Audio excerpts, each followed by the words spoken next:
wabarakatuh. Kembali lagi di Mata Pena Podcast yang kali ini bersama saya Lydia dan narasumber tetap kita yaitu Bapak Haji Umar SAG MPDI. Selamat siang Bapak, apa kabarnya? Alhamdulillah sehat. Jadi pada kesempatan kali ini kita masih membahas tentang mengenai kepimpinan Natuna ke depannya. Baiklah, langsung saja ya Pak. Ya. Jadi sebenarnya kan Pak, Natuna ini kan termasuk pulau yang berada di ujung utara Indonesia dan juga dijuluki sebagai mutiara di ujung utara. Jadi tujuan dibentuknya atau latar belakang dibentuknya Natuna ini apa Pak? Ya, baik. Assalamualaikum warahmatullahi wabarakatuh, para pemirsa dan kita semua yang berbahagia. Syukurlah pada pagi hari ini kita kembali hadir di acara diskusi mingguan ya. Dengan tema kepemimpinan Natuna. Jadi bagaimana kita ketahui Natuna itu sebelum jadi kabupaten dia itu adalah bagian dari Kabupaten Kepulauan Riau, ya. Kabupaten Kepulauan Riau, ibu kotanya Tanjung Pinang, ya kan? Jadi Natuna itu dulu Muaran Timur, Kecamatan Muaran Barat, Serasan, itu tingkatnya kecamatan semua.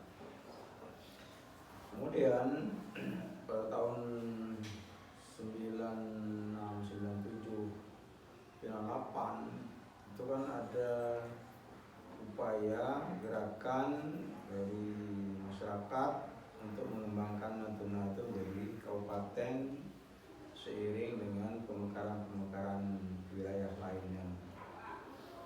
Di situ banyak tokoh yang terlibat. Ya, tokoh-tokohnya sudah sebagian besar meninggal.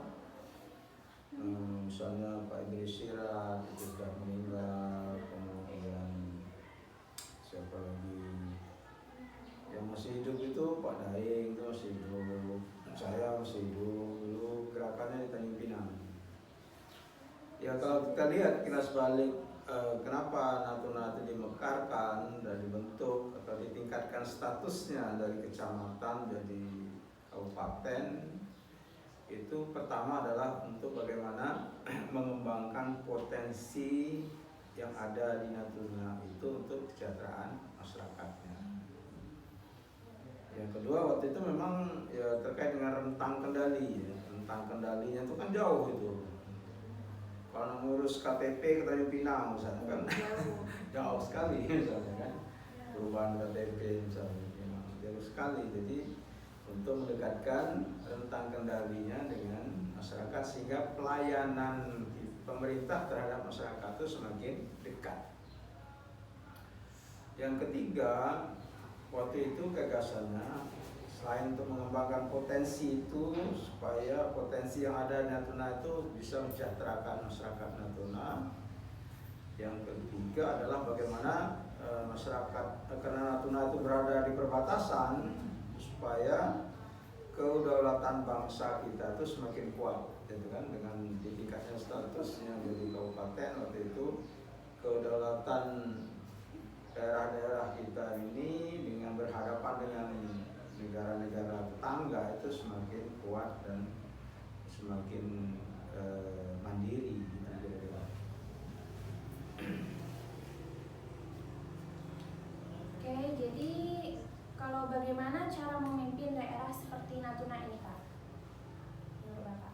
Ya, caranya tentu yang pertama kita harus menggali potensi-potensi yang ada, ya kan? Artinya kita harus mengidentifikasi potensi-potensi apa saja yang ada di Natuna. Nah, setelah kita punya pemetaan tentang potensi-potensi yang ada, kemudian baru kita bicara model-model kepemimpinannya, ya kan? Tipe-tipe kepemimpinannya, kan itu. Ya. Kalau kita tidak menggali potensi, tidak punya peta terhadap apa yang akan kita kembangkan, apa yang akan kita bangun, apa yang akan kita perkuat ke depan, ya nanti kita ibaratnya milih orang, ibarat milih apa dalam karung itu nggak jelas itu untuk apa itu kan itu. Ya, itu langkah pertama, mengembangkan, mengidentifikasi potensi-potensinya. Yang kedua, mendesain pengembangannya. Kira-kira potensi itu mau dikembangkan model apa, bentuk apa, ya kan? Apakah potensi itu hanya sekedar potensi, pokoknya yang bisa dijual aja lah, itu kan? Ada batu dijual, ada tanah dijual, gitu kan? Ada apa dijual, gitu kan? Tanpa diolah, tanpa ada inovasi segala macamnya. Kalau model seperti itu gampang tuh, siapapun bisa jadi pemimpin kan? Anda pun bisa, ya kan? Cuma Jual, gitu kan? Yang sulit itu bagaimana memanagenya, mengelolanya, itu menjadi hal-hal yang berproduktif dan sekaligus berkelanjutan, gitu kan? Tidak hanya untuk kita aja, tapi juga untuk anak cucu kita. Itu yang penting sebenarnya yang harus dilakukan. Jadi tugas pemerintah kita ke depan itu bagaimana Pak? Apa yang harus diutamakan dulu untuk membangun Natuna menjadi lebih maju dan makmur ke depannya? Ya, kalau kita kaitkan tugas pemerintah itu kan sesuai dengan pembukaan undang-undang dasar kan? Ya, undang-undang dasar kita itu kan mencerdaskan, mensejahterakan, ya kan? Ya, tugas pemerintah itu adalah bagaimana mencerdaskan masyarakatnya, mencerdaskan rakyatnya, kemudian mensejahterakan rakyatnya, ya kan? Mencerdaskan seperti dalam pikiran masyarakat ya Pak? Ya, mencerdaskan luas artinya. Ya, kalau yang usia sekolah disekolahkan, ya kan? Yang usia tua-tua itu mungkin tak perlu sekolah formal, tapi ada semacam proses pendampingan atau diberi kursus pelatihan singkat supaya mereka lebih cerdas dalam mengelola apa yang mereka miliki. Itu kan mencerdaskan itu. Tugas pemerintah kan salah satu yang paling strategis itu kan mencerdaskan masyarakatnya dan mensejahterakan masyarakatnya. Nah, dalam konteks Natuna, di samping mencerdaskan, mensejahterakan adalah menjamin keamanan. Karena kita tuh berada di ujung utara berhadapan dengan negara-negara tetangga yang sewaktu-waktu bisa saja mereka kemudian invasi ke kita misalnya. Jadi tugas pemerintah itu selain itu adalah menjaga kedaulatan, memberikan kepastian rasa aman kepada masyarakatnya. Kan gitu. Kalau ada rasa aman, ya tentu mereka akan lebih bisa mengembangkan dirinya. Kalau dia bisa mengembangkan dirinya, tentu mereka akan sejahtera, kan gitu, sejahtera dan seterusnya. Menurut Bapak, model pemimpin yang bagaimana yang sesuai dengan Natuna Pak, sehingga jika dipimpin Natuna ini akan maju dan masyarakatnya juga makmur? Ya, mengenai model-model kepemimpinan kan banyak sekali, tapi menurut saya untuk Natuna itu seperti saya sampaikan pada edisi sebelumnya, yaitu model kepemimpinan transformatif. Kenapa transformatif? Karena model kepemimpinan transformatif itu dia berpijak pada future practice, ya, future practice. Future practice itu orientasinya adalah bagaimana melakukan perubahan dan inovasi yang berkelanjutan, ya kan? Bukan model yang bersifat best practice. Kalau best practice itu kan meniru, ya kan? Niru atau fotokopi, gitu kan? Yang baik di sana kita ambil, sini pindahkan sini, ya kan itu. Karena sekarang ini perubahan itu kan cepat sekali, ya kan? Cepat sekali. apalagi daerah digitalisasi ini kan perubahan cepat sekali. Dulu kita masih, kalau dulu ada penjaga telepon, gitu kan? Di kantor-kantor tuh ada penunggu telepon, ada telepon, nunggu sambut, gitu kan? Sekarang kan nggak ada lagi, kan? Langsung ditelepon ya. Langsung telepon. Dulu kalau kita jalan tol tuh ada orang menerima bayaran tol. Sekarang nggak ada lagi, udah pakai mesin semua, kan gitu. Jadi kalau kita niru apa yang kita tiru sekarang ini 2-3 tahun lagi udah berubah lagi, udah terpakai lagi. Maka oleh sebab itu ke model kepemimpinan transformatif ini memang harus kita arahkan ke sana, model-model kepemimpinan transformatif ke depan itu, supaya Natuna itu tidak menjadi terjebak menjadi hanya konsumerisme.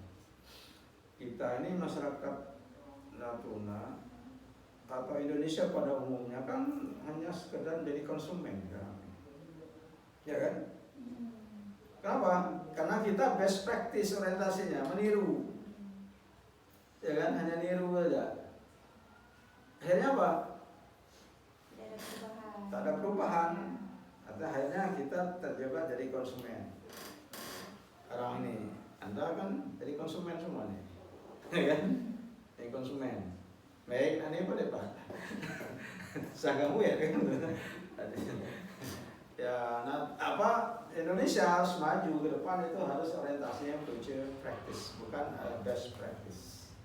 Itu yang harus kita sadari ke depan. Suka atau tidak suka, ya kan? Mau atau tidak mau, tapi dunia menentukan seperti itu ke depan. Sebab itu, Natuna kalau tidak mau ketinggalan, ya kita harus mencari pemimpin-pemimpin yang punya tipe-tipe model-model kepemimpinan yang sifatnya transformatif, tidak monoton itu kan. Kalau monoton, mengeluh, itu apa gitu kan? Kan? Pemimpin itu harus memberikan inspirasi, memberikan inisiatif, memberikan mendorong terjadinya inovasi, perubahan dan kebaikan bersama, kan gitu. Seandainya jika sudah terpilih seseorang pemimpin untuk Natuna ini Pak, apa yang menjadi harapan Bapak untuk sosok kepimpinan baru tersebut Pak? Ya, kalau nanti terpilih misalnya si A, si B misalnya jadi pemimpin, tentu dia harus pertama itu adalah mengembangkan potensi Natuna itu untuk kemaslahatan orang banyak, kebersamaan, bukan kemaslahatan kelompoknya, itu kan, keluarganya atau ahli warisnya, tapi untuk kemaslahatan Natuna ke depan. Untuk orang banyak. Orang banyak, iya, orang banyak.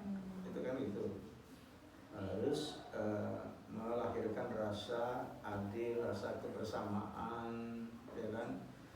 Itu yang harus kita wujudkan oleh mereka yang terpilih jadi pemimpin ini.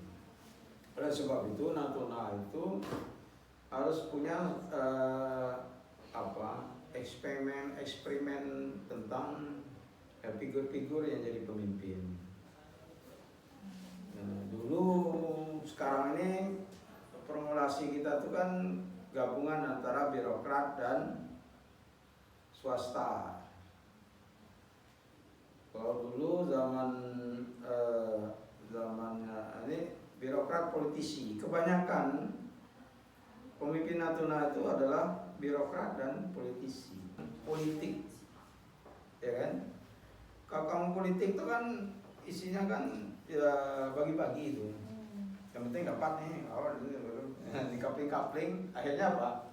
Tujuan pembangunan itu tidak tercapai. Saya kira itu ya yang mesti menjadi rujukan kita. Terima kasih. Mohon maaf. Assalamualaikum warahmatullahi wabarakatuh. Nah, jadi itu saja tema dan pembahasan dan pendapat juga dari narasumber kita hari ini. Terima kasih untuk Bapak telah meluangkan waktu dan kesempatannya untuk hari ini untuk berbagi wawasan dan pendapatnya.